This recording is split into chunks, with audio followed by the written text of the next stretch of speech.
NBA free agency frenzy. So, obviously, about a couple days ago, the NBA had opened its doors to free agency, and um, it really feels like everybody was on the move. Everyone. I mean, you had, and I will say, some teams made some questionable decisions. Some teams didn't make no decisions at all, and some teams went all in. I mean, it's been pretty hectic. So let's talk about the Bucks real quick because obviously that's the biggest headline: Damian Lillard being waived, and y'all still have to pay him, and he could end up on a team like maybe what the 76ers or something, and y'all have to play him in the I've playoffs. seen the two leaders that I've seen now. I haven't kept up with that as much as just what the Bucks are doing in general, but the two that I've seen floated are the Heat and the Blazers, which are just the two where he was rumored to go to Miami. Everyone thought that he was going to Miami and he didn't. And then obviously the Blazers just going home to Portland again. Right, right. So I would say the biggest move that I thought it wasn't even a free agent move. I feel like the Kevin Durant trade going to the Houston Rockets. I feel like that was the biggest move that could pretty much ultimately change the West. They went from first round to now title contenders just by making one move. So I think they're probably the greatest threat to the Thunder. Obviously, my Utah Jazz made a move with getting rid of Clarkson and having Sexton shipped off to Charlotte. But we signed Ace Bailey, which is a beautiful thing to see. We signed Walter Clayton, Johnny Juzang, not Johnny Juzang, John Tanje, and then we also got rid of Johnny Juzang as well. So I mean, I will say the Jazz are in a much better spot than they were in last year. I'm not gonna say they're gonna make a like an Indiana Pacers run, but I will say that they will be compete. I got a feeling they will be competing for a play-in spot. So As for the Jazz, I think it's tougher because they're in the West and there's just so many good teams in the West. I mean, at the end of the day, there's only 8 spots and probably I don't know, at least 10 to 12 teams that could make a legitimate push for the playoffs. So even when a team adds like a good player like the Jazz did, the Jazz clearly got better this offseason. I don't think there's any debate to that. It's just so tough. If they were in the East, I would say they had a puncher's chance. But specifically because they're in the West, I think they just need at least one more piece before you can even say they're a playing team. yeah, I mean it's something. I mean it's something.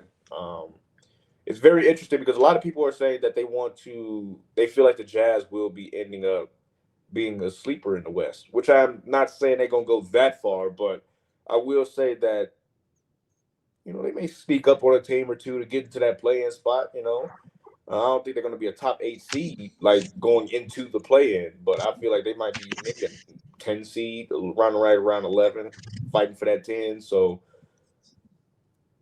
it'll be very interesting. I mean, they're not done making moves. I don't think. I'm not sure they'll still keep Lowry Markkinen or John Collins, but if they do, I mean, they got some veteran leadership that's very good, and I believe Lowry Markkinen elevates them as well. Especially Ace Bailey, he unlocks him and frees up the floor a lot because he can hit the corner threes and stuff and things like that.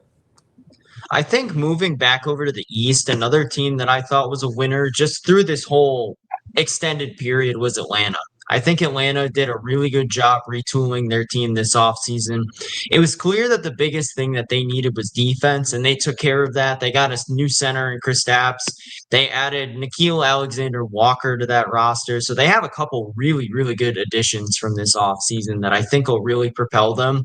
And I think it's not crazy to say that they could be in the top 3, 4 in the East next year if they finally get it together. Quinn Snyder's not a bad coach at all. They still have Trey Young. Jalen Johnson's going to be coming back from injury. Onyeka Okongwu is still there. Zachary Researcher is probably going to take a jump this year. I could really see Atlanta making a charge up the standings. And that's what I was thinking. That's what I said when the minute they got Kristaps Porzingis, I was like, I'm not sure. Like people were like, I don't know. Like Nazir was telling me that I probably was delusional about saying that, but uh, that they would make a title run. I mean, The East is so weak that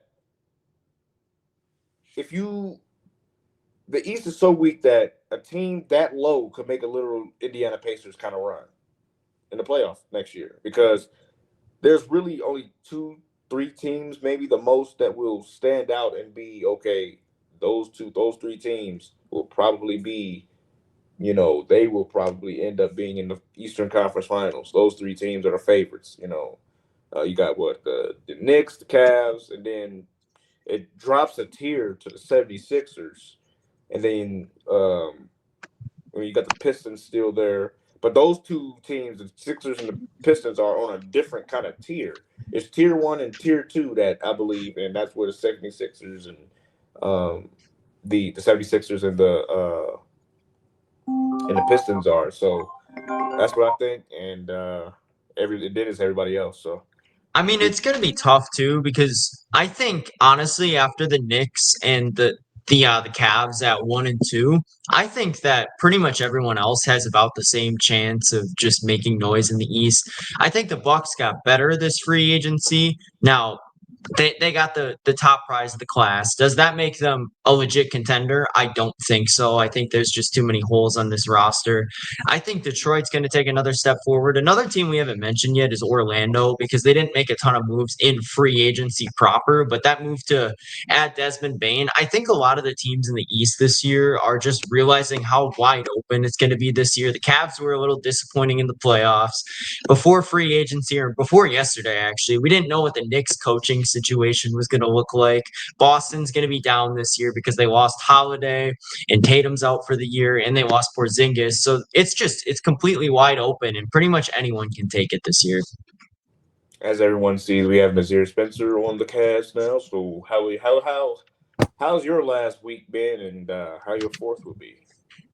I'm about to leave for Arizona in like 2 hours. That's why I was on late. Gotta pack a little bit, but we doing good. A lot of free agency signings that we can get to shortly here, and we love sports, so we go keep it dialed in regardless.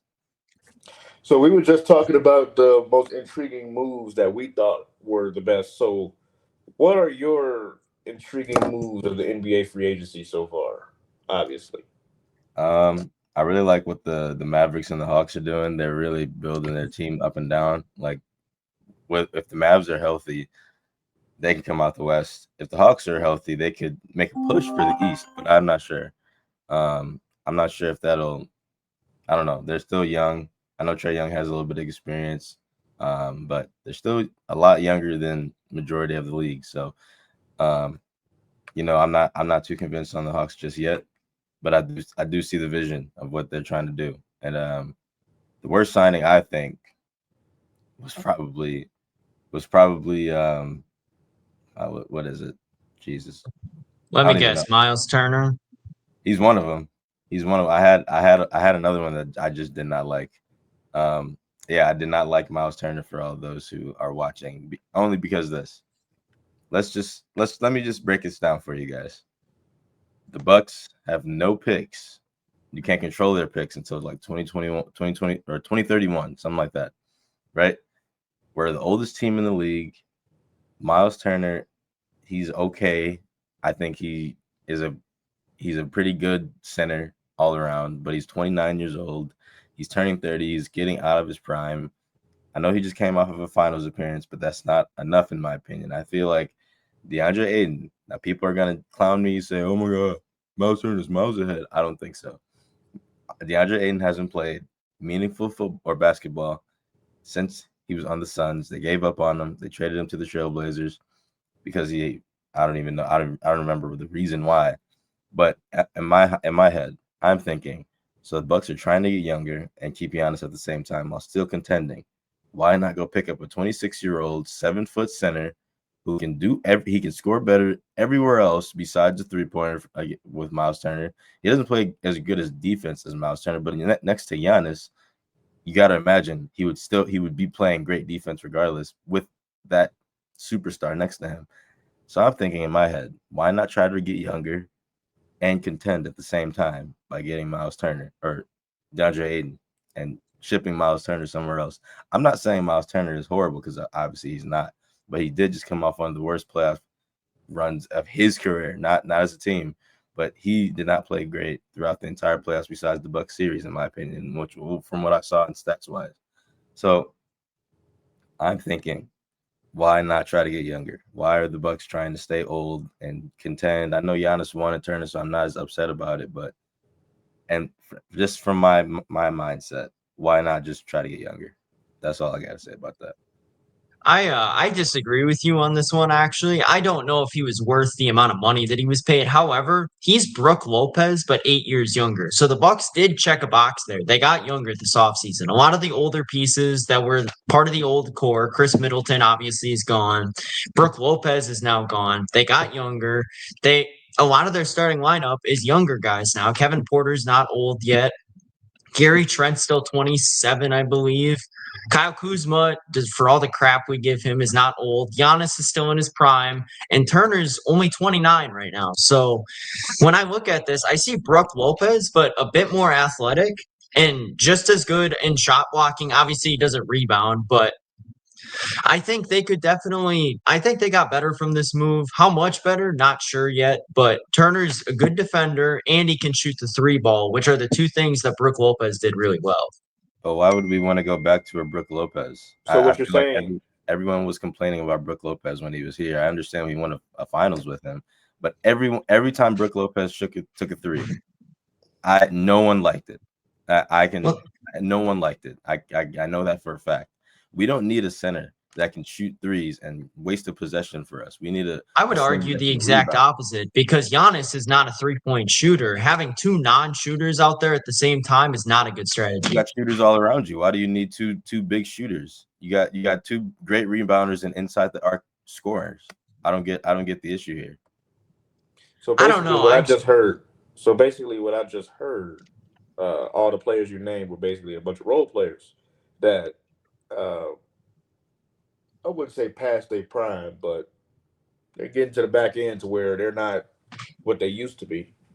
So I will say, y'all letting Dame go was probably the stupidest thing I've ever seen because No, yeah, I understand he's not that. gonna play. He's not gonna I mean, play this season. He's not. But you're allowing him if he does find a way to come back sometime in April, which is God forbid. You're telling me that he's going to go to a contender for a playoff run to where he could have been helping y'all with a playoff run.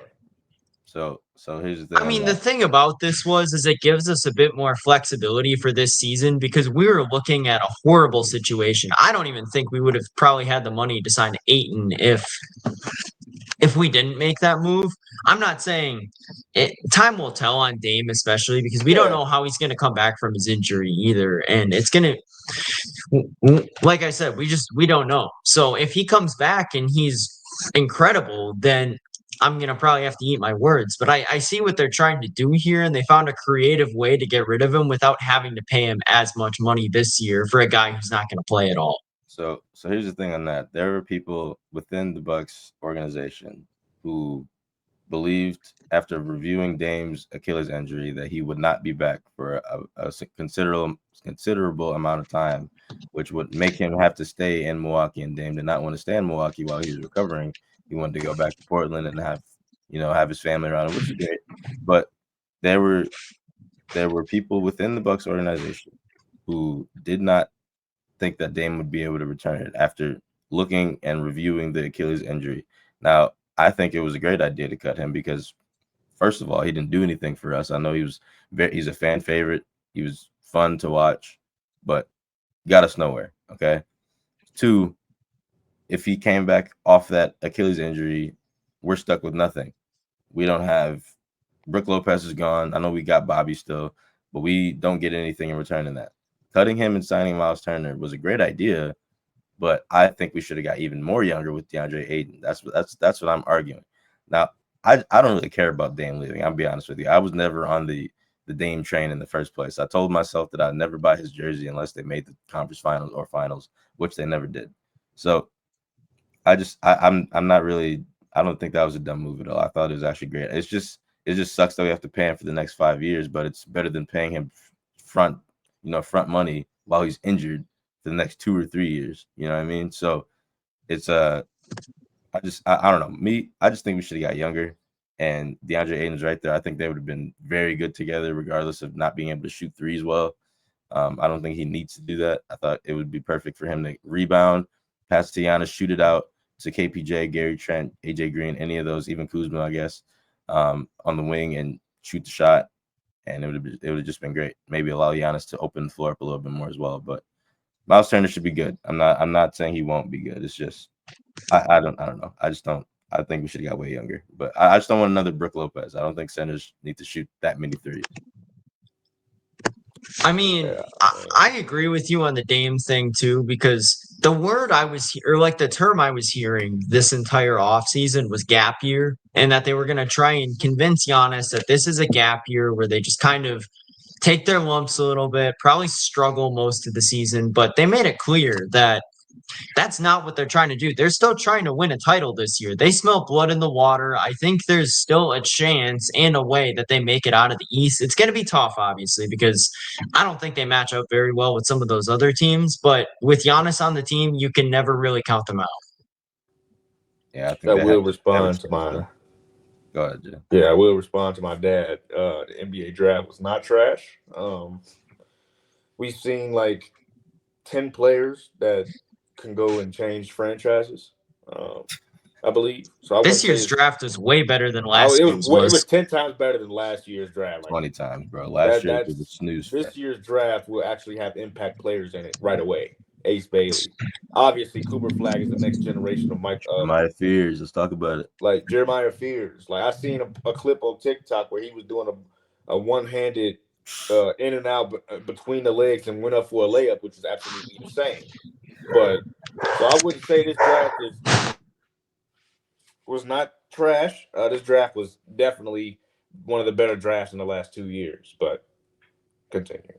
I think a lot of people are saying the draft is trash because either their favorite team didn't get a great player or, because the Bulls got Noah Essengate instead of getting Derek Queen. So right. A lot of people are. So people are saying, this draft is horrible. The draft is great all around. Okay, the Nets went crazy. The Hawks went crazy. The Nets ultimately drafted the starting five. Right. If you think about it. Yeah, they did. And the Pelicans went crazy. They even if we're counting free agency and the draft combined this year, because that's what it felt like. I can't see anybody calling that trash because so many teams got better. I mean, we can talk about it real quick. The West is ridiculous right now. Okay, the East, not really concerned about East that. is going to be the East. The term I use is wide open. I use wide open for the East, and the West is completely opposite. You want to know why? I'm gonna walk out there just real quick. Okay, the Rockets, they picked up so many great players, obviously KD, but they got a crazy bench now. The Mavericks, head to toe, great draft. Obviously, had the number 1 pick in the draft, and they already had a great team around them, which I thought from last year, from the Luka trade, I was like, this team's not bad. They have a chance to win in the next, 2-3 years. Okay. And then you still got the Warriors get Jimmy Butler, Steph, and Dre for an entire year. As of right now, maybe they make another move and they get Al Horford eventually. Then you got the Grizzlies, who they were in contention for a while. They just re-signed JJJ. They got Ja still. They still got a whole bunch of other guys that is deep, and they got Cole Anthony now in the trade, whatever. There's more, okay? And then they got the Suns. Obviously, they're not great, but they just got Jalen Green with Devin Booker. If they pick up some other pieces, they could be dangerous. The Pelicans, they're always good when Zion is healthy. So when the Pelicans are healthy and they are head to toe good, I can see the Pelicans making some noise, okay? And then who else is a great team? The Clippers. They still have James Harden and Kawhi Leonard, and they got Zubac on that team as well. So they almost went to 7 games. Right. So the Nuggets did actually. The Nuggets went absolutely crazy this free agency and had a good draft as well. I mean, there's the Lakers, Luka, LeBron, Reeves, Rui, Ayton now. If you think about overall value, the Jazz had the best draft. Jazz had a great draft as well. Okay. They could probably make some noise as well with their young. They'll get in the play-in. I see the play-in for them. Right. So there are so many teams right now in the West. I know I'm forgetting someone that's just like kind of crazy that I'm forgetting. I'm kind of trying to remember. Did you mention the Warriors? Sorry, I lagged Yeah. out I for a mentioned second. We I ain't even mentioned the talking word. about the Mavericks, who got the best generational talent in the last I 10 think the years. Mavericks have best chance to come out the West. I think they genuinely might. I think What it'd about be the Mavs. Wolves? Okay, yeah, the Wolves. That's the one I was missing. The Wolves, they're a cool like 6th seed to me next year. I think Yeah. I think the top 5 teams are going to be very hard to get past because you got to think about it. The Rockets, the Mavericks, I think the Nuggets, the Clippers might even be up there, and the Lakers. I feel like So I think I mean I feel like you can interchange the Clippers and the Wolves right now because I think they made the same amount of moves, which isn't that many. And then the Thunder, obviously, they're the defending And champs, so they're Jesus, gonna be I there completely forever. Jesus. Okay, I just forgot the biggest one. The Thunder's still there. Okay. Like that's what I'm saying. I I'm like the mean, Thunder are just they're gonna be the number 1 seed regardless.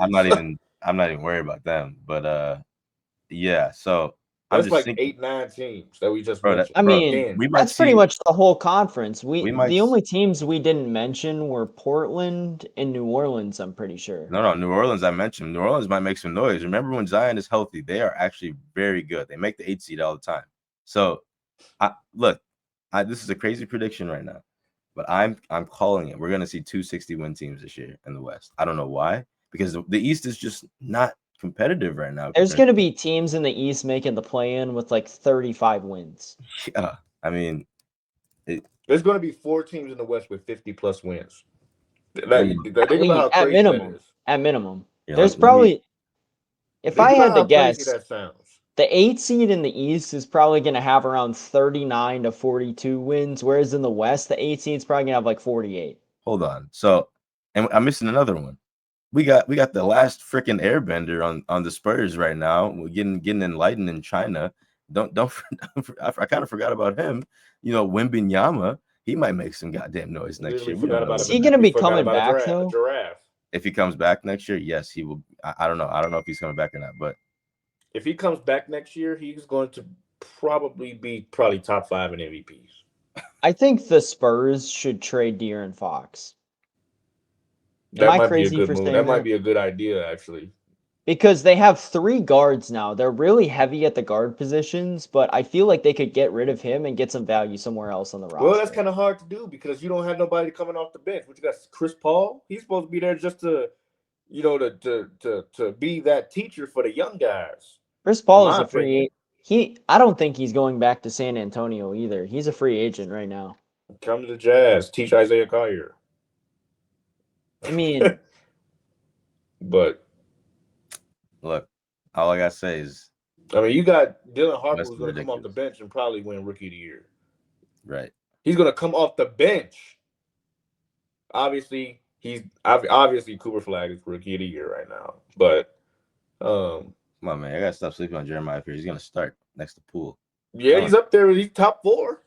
I think that Ace also is a shot at Rookie of the Year That's this what I was year, about to just say. because The top 3 is going to be Cooper Flag, Ace, and I Dylan feel like the Harper. guy. But Jeremiah Fears is going to have a problem because if he plays, because DeJounte ain't going to be healthy to start the season.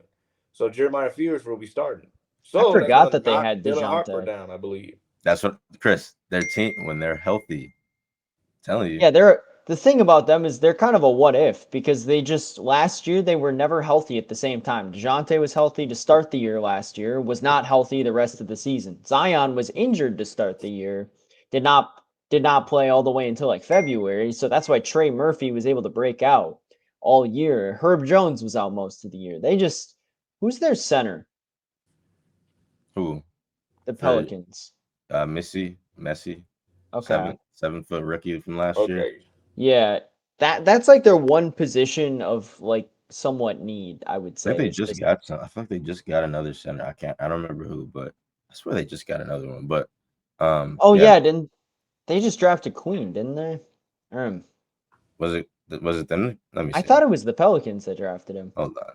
The Suns Yeah. aren't making the playoffs. No. They could still make some noise though. I will not sleep on them. They can make some noise. I don't think If they make some more moves, I can see it. But they're gonna Yeah, be fine. Derek Queen is on the Pelicans now, so he'll probably be their center. So the Jazz have to jump ultimately 4 teams in order to make the play-in. 5 teams because the Sacramento Kings are what if. Oh yeah, the So the the Pelicans did get their queen because the Hawks traded it to the Pelicans. Traded their pick to the Pelicans. the Jazz will have to jump 5 spots in order to make the play-in, which they can because they just upgraded their roster heavily. So they had 17 wins with the team that they had. They just added a 20-point game per game scorer and a guy that and Walter Clayton who come off the bench and average 12, 13. So it's like, it's kind of that could be like 12 wins with that, and they were already losing games on purpose. So that's like 20 more wins that they could have had. So, well, not 20, maybe like 13. I don't know. That's I think the Jazz are still a year away from being in even play-in contention. They got better this offseason. There's no doubt about that. Unless Ace is even better than we all thought he was. There's no doubt that they got better and they're taking steps in the right direction. They're in the West, and that's just the reality of it. I don't they were think in the they're gonna East. They would probably be a leapfrog. top 5 team. Like, I don't think the Kings are making the playoffs this year. I don't think Portland's making the playoffs this year, but those are still two teams that they They're won young. 20 more games than the Jazz did last year, and they're gonna have to find a way to get around them. Now the Kings are not young, but the Blazers definitely are, and they're a team that's on the rise as well. I don't know if the Jazz are gonna be better than those teams, and those are gonna be the teams that are probably around that 10 to 12 seed range. It'll I'm be just interesting. I'm just excited, bro. I don't know who's gonna come out the East. If the Bucks make a little bit more moves somehow, because I know something else is gonna come. Whether that's hopefully Giannis doesn't ask out, but if he does, we're gonna get a package back and able to contend with a deeper team. But I really hope he doesn't because we kind of need him. But yeah, So, so with that, we're gonna leave that there for NBA free agency. We'll be doing this pretty much all summer long for real.